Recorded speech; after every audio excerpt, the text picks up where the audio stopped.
Alright, it's been about a year since I started this channel, and I've only put out like 5 videos. What can I say? I'm all over the place. But because it's been a year, that means that Slugger's Summer of Slug has once again come and gone. And you know what that means? Another community building project. This time, Slugger has challenged everyone to make a creation that would be at home in Mechtropolis, a Lego city where everything is a mech. An intriguing idea, much broader than last year's space-themed Star Mail. Lego has not been shy about putting out a number of its own mech designs, so inspiration isn't going to be hard to come by. I initially wanted to do a mech design focusing on using up my vast collection of Throwbots parts, and this is what I came up with. A walking four-legged energy collector, controlled by this handsome gentleman, shall we say. But I can't really see this guy contributing anything to a Lego mech city other than chaos.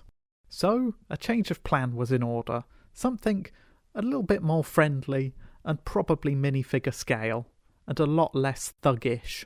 Behold, my final entry, the Lego City Fishing Mech. A design that looks traditionally Lego-y, but lets me use a lot of my Throwbots parts for simpler arm and leg construction. Powered by a very literal solar sail, I had to borrow the yellow ladder from my previous Star Mail speeder to act as the mast for the solar sails, depriving the interstellar postman of his loading ramp. It also gives the second mate something to hold on to whilst making dangerous repairs to the solar sails. Not quite as comfortable as the seating arrangement that MA1L had on the speeder. The captain of the ship isn't sitting much prettier either. In fact, he isn't sitting at all, forced to stand on a precarious and not very good looking stand. This is the one section of the build that I'm least pleased with. But it gets the job done, and it's hardly visible with the steering wheel in the way, which I am very happy with.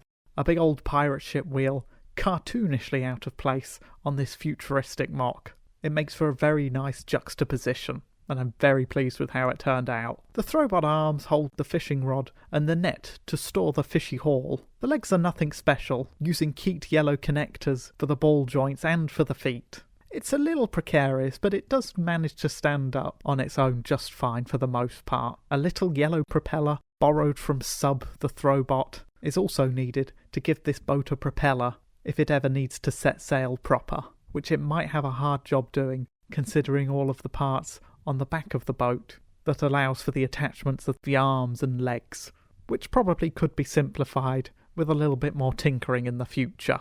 Although it isn't able to defend itself from a crocodile attack, it's sturdy enough to go wading through shallow swamp waters looking for a decent catch. Once again, thank you to Slugger for putting this community building project together and opening it up to everyone. I'm looking forward to the next summer project already. A link to his video can be found down below, and I would recommend checking it out and having a look at all the creative mocks and mechs that are included in that video. There's some really good stuff there.